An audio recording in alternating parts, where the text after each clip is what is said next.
కాంగ్రెస్ ప్రభుత్వం ఒక పరిష్కారం చూపించడం కూడా స్వాగతిస్తా ఉన్నాం, హర్షం వ్యక్తం చేస్తా ఉన్నాం. ఇంకొకటి 32 సంవత్సరాలుగా తెలుగు రాష్ట్రాలలోనే జాబ్ క్యాలెండర్ అమలు కాని సందర్భంలో ఇవాళ రేవంత్ రెడ్డి గారి నాయకత్వంలో కాంగ్రెస్ ప్రభుత్వం రాగానే ఇది జాబ్ క్యాలెండర్ ద్వారానే నిరుద్యోగులకు ఉద్యోగాలు పారదర్శకంగా అమలు జరుగుతాయని భావించి ఈ జూలై మొదటి వారంలో జాబ్ క్యాలెండర్ విడుదల చేస్తా ఉంది. నేను అంటా ఉన్నాను, బీఆర్ఎస్ నాయకులకు ఇవాళ కేటీఆర్ గారు హరీష్ రావుకు నేను సవాల్ చేస్తా ఉన్నాను. మీరు 10 ఏళ్ళు పాలించారు కదా, 10 ఏళ్ళ పాలించిన కాలంలో ఎందుకు జాబ్ క్యాలెండర్ ని విడుదల చేయలేకపోయారు? నిన్నగాక మన హరీష్ రావు మాట్లాడినప్పుడు ఇదే మోతీలాల్ దీక్షకు వచ్చినప్పుడు గాంధీ హాస్పిటల్ దగ్గర ఎందుకు జాబ్ క్యాలెండర్ విడుదల చేయలేదు, ఇంతవరకు విడుదల చేయలేదు అన్నారు. 10 ఏళ్ల కాలంలో మీరు ఏం చేశారు?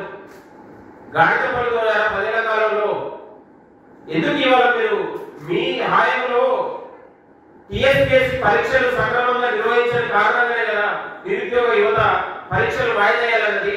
ఎందుకు రాయలేదంటే మీ కాలంలో మీ హాయంలో పరీక్షలలో పారదర్శకత లేదు, అభివృద్ధి జరుగుతా ఉంది, పేపర్లను అమ్ముకుంటున్నారని నిరుద్యోగ యువత పరీక్షలు బైకాట్ చేసింది. కాబట్టి ఆ పరీక్షలు బైకాట్ చేసినందుకు కాంగ్రెస్ పార్టీ ఆ రోజు ఆ నిరుద్యోగ యువత అడ్డగా ఉంది. ఇవాళ కాంగ్రెస్ పార్టీ వచ్చిన తర్వాత ఇవాళ నిరుద్యోగ యువతకు సక్రమంగా ఉద్యోగాలు భర్తీ చేయడానికి కాంగ్రెస్ పార్టీ చిత్తశుద్ధితోని బాధ్యతతో వ్యవహరిస్తా ఉంది. ఇక నిన్నగాక మన జరిగినటువంటి జూన్ లో జరిగినటువంటి ఏదైతే టీఎస్పీఎస్సీ గ్రూప్ 1 పరీక్ష ఉందో ఎక్కడ అక్రమాలు లేకుండా ప్రభుత్వం చాలా కట్టుదిట్టమైన చర్యలు తీసుకొని అమలు జరిపింది. నేను అంటా ఉన్నాను, ఇవాళ కాంగ్రెస్ పార్టీ పైన కాంగ్రెస్ ప్రభుత్వం పైన వీళ్ళు పదే విమర్శలు చేస్తూ ఇవాళ శవాల దగ్గర పేరాలు ఏర్పడడానికి లేకపోతే శవాల దగ్గర చలిగాసుకోవడానికి ఇవాళ హరీష్ రావు ప్రయత్నం చేస్తారన్నారు. హరీష్ రావు జీవితం అంతా తెలంగాణ ఉద్యమంలో నిరుద్యోగ యువతను చంపుకొని శవాల దగ్గర చలిగాస్తున్నటువంటి చరిత్ర అయిన ఉద్యమం కానీ కాంగ్రెస్ పార్టీ శవ రాజకీయాలు లేదు. ఇవాళ నిరుద్యోగ యువతకు ఇవాళ భరోసా ఇస్తుంది, బాధ్యత ఇస్తుంది అనే విషయాన్ని మీ సందర్భంగా గుర్తు చేస్తా ఉన్నాను. మీరు నిరుద్యోగ యువతకు ఏం చేశారని మీరు గాంధీ హాస్పిటల్ దగ్గరికి వెళ్ళి రాజకీయం చేశారు. కేటీఆర్ కైనా హరీష్ రావు కైనా మీరు ఏం చేశారు? పల్లా రాజశేఖర రెడ్డి 10 ఏళ్ళు గ్రాడ్యుయేట్ ఎమ్మెల్సీ ఉండగా ఏ రోజున నిరుద్యోగ సమస్య గురించి శాస్త్రవేత్తలు ఎందుకు స్పందించలేదు? ఏ రోజున ఉస్మాన్ యూనివర్సిటీకి ఎందుకు రాలేదు? ఇవాళ ఎందుకు మీకు గుర్తుకొచ్చింది? మోతీలాల్ని అడ్డుపెట్టుకొని ఇవాళ మోతీలాల్ని బలిపశం చేయడానికి బీఆర్ఎస్ కుట్ర చేసింది. కాబట్టి ఎంతో మంది నిరుద్యోగ యువతను బలిపశం చేయడానికి వాళ్ళని రాజకీయం చేసి మరొకసారి పబ్బం కట్టుకోవడానికి నిరుద్యోగుల మీద ప్రేమ లేదు. కాంగ్రెస్ ప్రభుత్వం మీద కోపంతోనే వాళ్ళు ఈ రోజు నిరుద్యోగుల్ని ముసుగు వేసుకొని ఈ రోజు ఉద్యమాలు చేస్తున్నట్టు నటిస్తా ఉన్నారు. ఖబర్దార్, ఇలాంటి పిచ్చి ప్రకటనలు చేసినా పిచ్చి వ్యాఖ్యలు చేసి నిరుద్యోగ యువతను పక్కదారి పట్టిస్తే నిరుద్యోగ యువత నమ్మదని కూడా ఈ సందర్భంగా గుర్తు చేస్తా ఉన్నాం.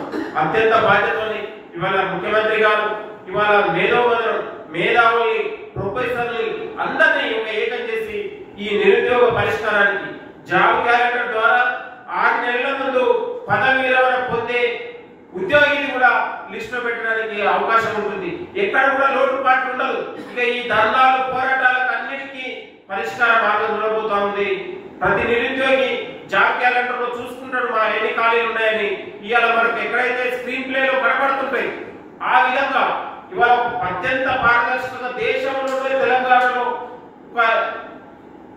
యూపీఎస్సీ తరహాలో ఇవాళ తెలంగాణలో పోటీ పరీక్షలకు ఇవాళ గవర్నమెంట్ ఎగ్జామ్ సంబంధించి అత్యంత పారదర్శకంగా పెడుతుంది. కాబట్టి వీళ్ళు ఎలాంటి రాజకీయాలు చేసినా ఎలాంటి కుట్రలు చేసినా కాంగ్రెస్ ప్రభుత్వాన్ని విమర్శించే నైతికత వాళ్ళకి లేదు. వాళ్ళు నిరుద్యోగుల గురించి మాట్లాడే అర్హత లేదు. మొదటగా నిరుద్యోగులకు ద్రోహం చేసింది వాళ్ళే కాబట్టి వాళ్ళే నిరుద్యోగులకు ద్రోహం చేసి మళ్ళీ వాళ్ళే నిరుద్యోగుల పక్షాన నుండి ఇలా నిరుద్యోగులకు ఏదో అన్యాయం జరుగుతుందని వాళ్ళు మాట్లాడితే ఇలా సిగ్గనిపిస్తా ఉంది. తెలంగాణ సమాజం వాళ్ళని చూసి ఇలా నవ్వుతా ఉంది. నిరుద్యోగ యువతనే మా దగ్గరికి రావద్దు మీరు అంటే కూడా సిగ్గు లేకుండా నిరుద్యోగుల దగ్గర పోయి వాళ్ళకైనా ప్రేమ ఉన్నట్లాగా నటిస్తా ఉన్నారు.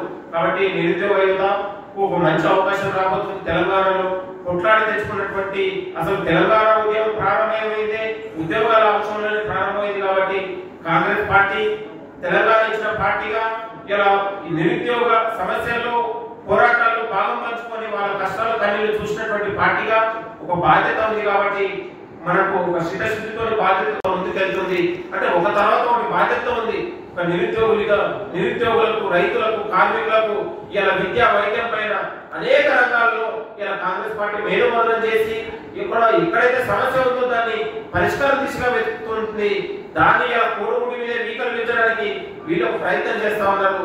కాబట్టి ప్రజలు నమ్మరు, విద్యార్థులు నమ్మరు, నిరుద్యోగులు నమ్మరు. ఇవాళ యూనివర్సిటీలు వల్లకాడు చేసింది వాళ్ళే.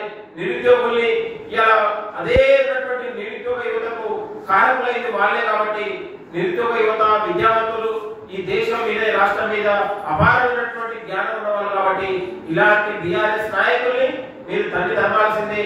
జాబ్ క్యాలెండర్ అందరూ స్వాగతించాల్సిందే. నిజంగా నిరుద్యోగుల మీద ప్రేమ ఉంటే ఇవాళ ప్రభుత్వం జాబ్ క్యాలెండర్ తీసుకొచ్చింది. మీకు నిజంగా చిత్తశుద్ధి ఉంటే స్వాగతించండి. ఇవాళ 2 లక్షల రుణమాఫీ తీసుకోబోతుంది, దాన్ని ఎందుకు స్వాగతించారు? జాబ్ క్యాలెండర్ ఇస్తే స్వాగతించారు. ప్రజలకు, విద్యార్థులకు, యువతకు ఏ పథకం తీసుకొచ్చినప్పుడు మీరు స్వాగతించలేదంటే మీకు ఇంకా కూడా అధికార దాహం ఉంది. ఇంకా కూడా మీరు కడుపులో కత్తులు పెట్టుకుని ఇవాళ ప్రభుత్వం పైన, నిరుద్యోగుల పైన ఏదో ప్రేమ ఉన్నట్టు మాట్లాడుతూ ఉన్నారు. మీకు నిరుద్యోగుల పైన ప్రేమ లేదు. మీరు ముమ్మాటికి ఎప్పుడైనా కూడా నిరుద్యోగుల ద్రోహులే. మీకు తీసుకుని కాదా, మాకు కాదు. మీరు నిరుద్యోగులకు ఉద్యోగాలు లేకుండా కల్వకుంట్ల కుటుంబం 6 ఉద్యోగాలు, 10 ఉద్యోగాలు మీరు ఏకకాలంలో తీసుకురు. నిరుద్యోగుల కళ్ళలో మట్టి కొట్టిరు. ఇవాళ నిరుద్యోగులకు, యువతకు ఇవాళ పార్టీలైనా, ప్రభుత్వమైనా, ప్రజల కోసమైనా అత్యంత సిద్ధశుద్ధితోని ఇవాళ ప్రభుత్వం పనిచేస్తా ఉంది. మీరందరూ కూడా స్వాగతించాలి. ప్రతిపక్షాలను కూడా ఈ సందర్భంగా అందరికీ పిలుపునిస్తూ భవిష్యత్తులో తెలంగాణలో నిరుద్యోగులకు మంచి అవకాశం రాబోతోంది. మీరందరూ కూడా దీన్ని ఉపయోగించుకోండి, కష్టపడండి, అవకాశాలు ఉపయోగించుకొని మీరు నిరుద్యోగులుగా సంవత్సరాల తరబడి మీరు కళ్ళల్లో ఆవేసుకొని ఇవాళ కన్నీళ్లు కాసినటువంటి మీ అందరికీ ఒక మంచి రోజులు రాబోతున్నాయి. ఇవాళ కాంగ్రెస్ ప్రభుత్వానికి మీరందరూ కూడా అండగా ఉండాల్సిన అవసరం ఉందని కూడా కోరుతూ ఈ అవకాశం ఇచ్చినటువంటి మీడియా మిత్రులకు కూడా ధన్యవాదాలు. ఇప్పుడు మంచి అవకాశం వస్తుంది. అందరూ కూడా తెలంగాణలో ఉన్నటువంటి సంఘాలు, వ్యక్తులు, శక్తులు, మేధావులు, ప్రొఫెసర్లు, అన్ని రాజకీయ పార్టీలు కూడా జాబ్ క్యాలెండర్ ని స్వాగతించాలని కూడా తెలంగాణ సమాజాన్ని కోరుతా ఉన్నాం. Thank you.